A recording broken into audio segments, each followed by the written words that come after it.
बिस्मिल्लाहिर्रहमानिर्रहीम। अस्सलाम वालेकुम। मैं हूं डॉक्टर फ़ुरक़ान अहमद।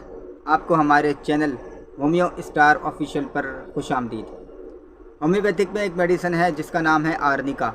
आर्निका ज़्यादातर चोटों के लिए इस्तेमाल होती है। ज़्यादातर डॉक्टर उसको चोट के लिए इस्तेमाल करते हैं, जबकि ये चोटों के अलावा और भी बहुत से अमराज में और भी बहुत सी डिजीज़ में ये इस्तेमाल होती है। अब चोटें अंदरूनी भी हो सकती हैं, बैरूनी भी हो सकती हैं। इस पर हम आगे जाकर बात करेंगे, लेकिन पहले ये बता दें कि आर्निका जो है वो पुरखून यानी दम्भी मिजाज लोगों की दवा है। यानी जिनके जिस्म में खून की कसरत हो, चेहरा सुर्ख हो, उनके ऊपर आर्निका का असर बहुत ज़्यादा होता है बनिस्बत उन लोगों के जिनके जिस्म में खून की कमी कम होती है, उन पर इसका असर कम होता है। अब बात करते हैं चोटों की। चोट अंदरूनी हो या बैरूनी हो, ज़्यादातर तो इसको बैरूनी चोटों के लिए ही इस्तेमाल किया जाता है, जबकि अंदरूनी चोटों के बारे में बहुत से डॉक्टर हजरात जो हैं वो गलती कर जाते हैं और जहां आर्निका का इस्तेमाल होना चाहिए था वहां उसका इस्तेमाल नहीं करते।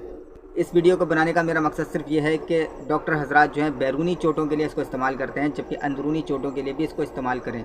चोट कई तरह की हो सकती है। गिर पड़ने से चोट लग सकती है, हादसा होने से चोट लग सकती है, एक्सीडेंट होने से चोट लग सकती है, या किसी झगड़ा होने के दौरान में भी आपको चोट लग सकती है। वो चोट अंदरूनी भी हो सकती है, बैरूनी भी हो सकती है। दोनों तरह में आर्निका इस्तेमाल होगी। चोट लगे, रगड़ लगे, चोट लगने के दौरान में बहुत ज़्यादा जरियाने खून होने लगे, खून बहने लगे, हड्डी टूट जाए, दिमाग पर चोट लग जाए, नखा पर चोट लगे यानी स्पाइनल कॉर्ड हराम मगज़ पर चोट लग जाए, जिल्द के ऊपर नीले दाग पड़ जाएं और ऐसी जिस्म में दुखन हो जैसे किसी ने कूटा पीटा है, और ज़्यादा वज़न उठाने से, ज़्यादा मेहनत करने से भी जिस्म के अंदर दर्द होने लगे, दुखन होने लगे, तो उसके लिए भी आर्निका दी जाती है। ये हो गई वो चोटें जिनके लिए हर डॉक्टर आर्निका का इस्तेमाल करते हैं। अब मैं बताता हूँ कि वो कौन सी चोटें हैं जिनके लिए डॉक्टर आर्निका का इस्तेमाल नहीं करते और यहाँ पर गलती कर जाते हैं। नेश ने एक केस दिया है कि एक पेशेंट को सूए हज़म की बीमारी थी और वो कई डॉक्टरों के पास गया, कई तरह से टेस्ट कराए, कई तरह का इलाज कराया, लेकिन उसको कोई फ़र्क नहीं पड़ा। यहाँ तक कि डॉक्टरों ने इलाज से हाथ खींच लिया और उसकी बीमारी को लाइलाज करार दे दिया।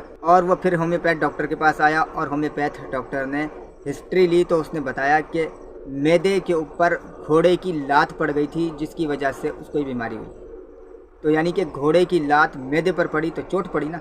यह है अंदरूनी चोट। इसके लिए अब आप मैदे की दवाइयाँ देते रहें, लाखों मैदे की दवाइयाँ दे दें, लेकिन उससे कोई फ़र्क नहीं पड़ने वाला, क्योंकि ये आर्निका का केस है। ये आर्निका से ठीक होगा। मैदे के ऊपर चोट पड़ी है, घोड़े की लात पड़ी है, लिहाजा ये आर्निका से ठीक होगा। डॉक्टर कहते हैं कि मैंने उसको आर्निका दी और आर्निका की चंद खुराकों से वो ठीक हो गया। ये हैं वो केसेस जिनमें आर्निका का इस्तेमाल होता है। इसी तरीके से एक पेशेंट झुक कर बैठता था और काफ़ी घंटों किताबें पढ़ता रहता था, जिसकी वजह से उसके तिल्ली में वर्म हो गया। यानी पसलियों के नीचे जब तिल्ली दबती थी तो उसमें स्वेलिंग हो गई, इसमें वर्म होने लगा। तो यह भी आर्निका के देने से ही ठीक हुआ। यानी कि पसलियों का ज़ोर, पसलियों की चोट तिल्ली पर पड़ती थी, जिसकी वजह से उसके तिल्ली में वर्म हुआ, उसकी स्प्लीन में वर्म हुआ, तो लिहाजा वो आर्निका की चंद खुराकों से वो ठीक हो गया। इसी तरह के कई केसेस हैं जिसमें आर्निका के देने से, सिर्फ आर्निका के देने से मरीज़ ठीक हो गया और बीमारी से उसकी हमेशा के लिए जान छूट गई। तो आपको भी मेरा यही मशवरा है कि जब आप किसी पेशेंट, किसी मरीज़ का इलाज करते हैं तो पहले उससे ये पूछ लें कि कहीं उसको चोट तो नहीं लगी, कहीं उसको अंदरूनी चोट तो नहीं लगी, कोई ऐसा वाक़या तो पेश नहीं आया था कि जिसकी वजह से उसके अंदरूनी आज़ा पर ज़रब पड़ी हो, चोट पड़ी हो।